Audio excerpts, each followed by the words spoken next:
As the death toll rises, more of the country heads back into workplaces, onto beaches, even into bars, and we collectively wait to see what infection numbers come of these moves. The Misdirection Machine appears to be kicking into high gear at the White House. Last night, Donald Trump delivered an ultimatum to the World Health Organization, criticizing its response to the pandemic and saying it would pull our membership altogether unless the organization, quote, commits to major substantive improvements in the next 30 days. But as for what those improvements might be, the president wasn't exactly clear when asked about it today. I don't want to go through it. The letter is a very detailed, long letter. But basically, they have to clean up their act. They have to do a better job. They have to be much more fair to other countries, including the United States, or we're not going to be involved with them anymore. We'll do it a separate way. Well, that's cleared up. Elsewhere in the Capitol, Republican Senate leaders say they'll vote early next month to authorize subpoenas for multiple Obama-era officials, including former FBI Director James Comey. That, of course, comes against the backdrop of the president repeatedly referencing what he calls Obamagate and supposed crimes his predecessor committed, which he also won't name. There are even reports today that for the first time in 40 years, there will be no official White House portrait unveiling for Obama, although it sounds like that decision is mutual at this point.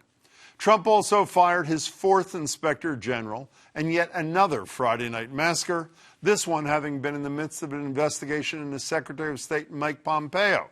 And then today, he doubled down on hydroxychloroquine as a preventive measure and lashed out at the studies that found the medication could actually be dangerous. If you look at the one survey, the only bad survey, they were giving it to people that were in very bad shape.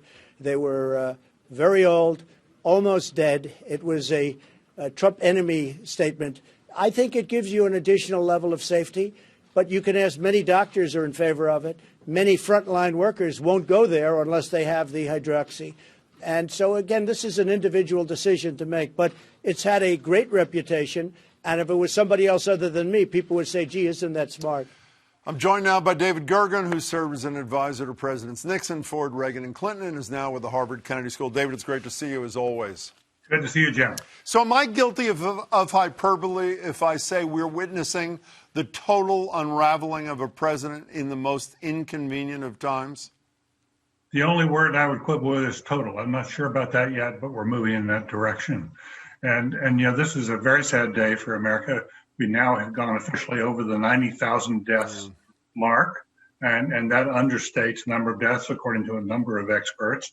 And that litany you just read out, I think, is right on target.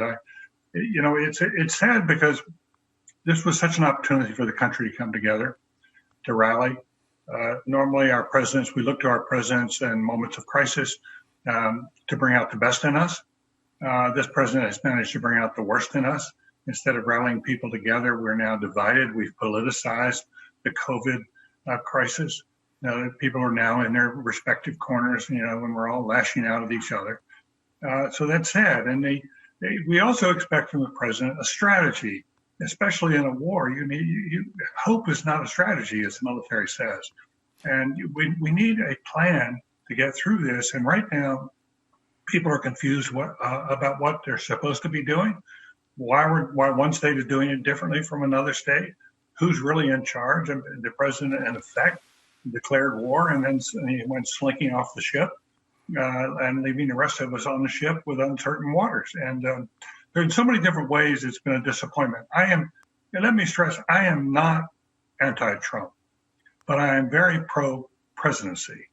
And I do think it's an incredibly important office, the most powerful office in the world, one that has helped to hold us together through crises in the past. And it's just so sad to experience this and to see for the next generation. Our presidents have typically been role models for families, people that you wanted to have your kids watch on television. They could take lessons in dignity and respect for the office. And that's all gone out the window now. We all know that. And the question is, where do we find the leadership from here?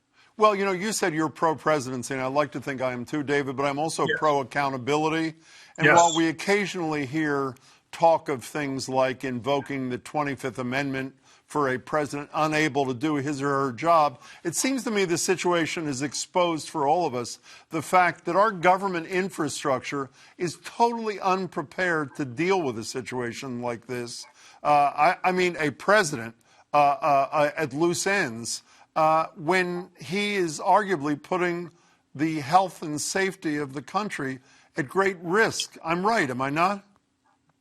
I agree absolutely. And the way, if we had a strategy, we would be more unified in how we open things, and we would not be in a perilous situation that we might suddenly have to close up again because things have gotten out of control. We're seeing some other parts of the world right now, with places that did open up, they're now closing down because they're getting spikes in the numbers. And I also think this whole farcical event over this hydroxychloroquine. The president now says he's taking it himself against the advice of all the experts on his own committee, his own scientific committee. They don't want him to be doing this. They think it's dangerous and reckless. But once again, he in effect is, I think, been giving a finger to, frankly, the scientists around him. And he's now. They could be a source of great strength for him. I've known Fauci for years. Dr. Fauci is one of the finest Americans that we have, just a fine public leader. And yet he's been sidetracked. They've shut him down. So we haven't heard from him in a week or so. Well, there's a real question, at least in my mind, maybe a debate for another day, is whether or not Dr. Fauci's voice would be better suited to another setting for the good of the American people. But I want to talk to you, stay on leadership in politics for a second, if I may, David. Sure. I mentioned at the top of the show that nature abhors a vacuum, and I've always believed that politics does too. Who fills that vacuum? Is it the governors in 2020 who've come, at least in some cases, to the rescue of the American people? Well, let me start just a bit overseas, if I might, with this. Sure.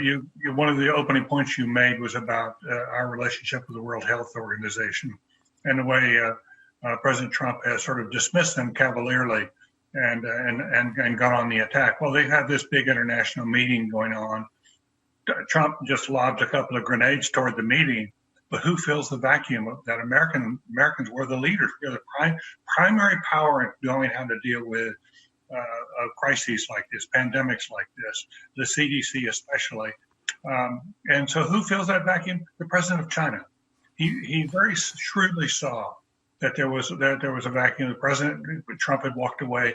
He went there, just as he went to Davos a couple of years ago, when President Trump was pulling us out of Paris, the Paris Accords, pulling us out of various international things. And the president of China went and said, "I'll catch the falling flag.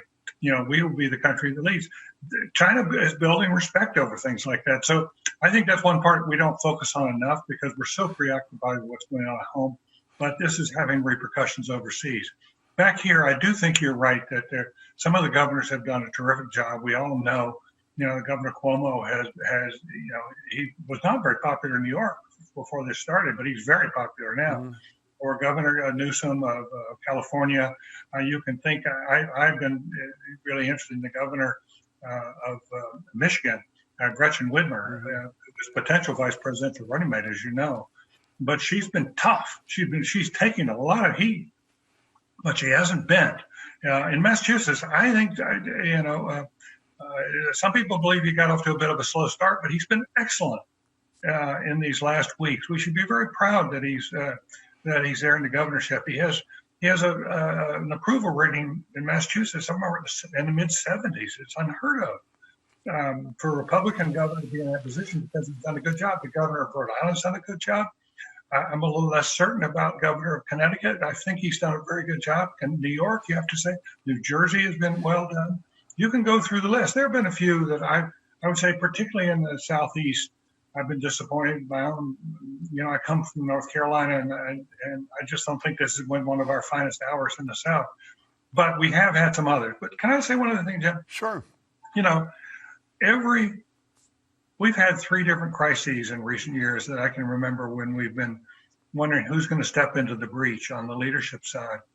The first came in the Oklahoma City bombing.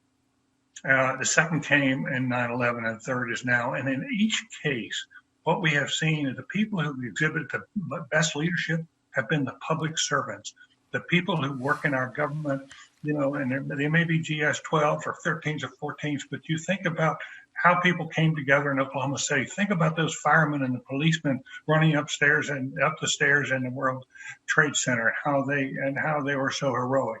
And now look at what's going on in our hospitals. We ought to be much more appreciative than we are about our public servants.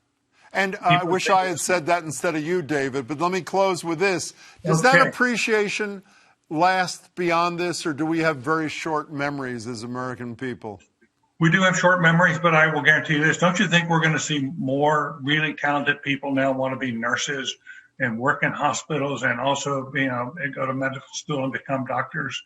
Because I know it takes a lot of bravery, but I think that's what Americans are best at. When tough times come, the really good people stand up.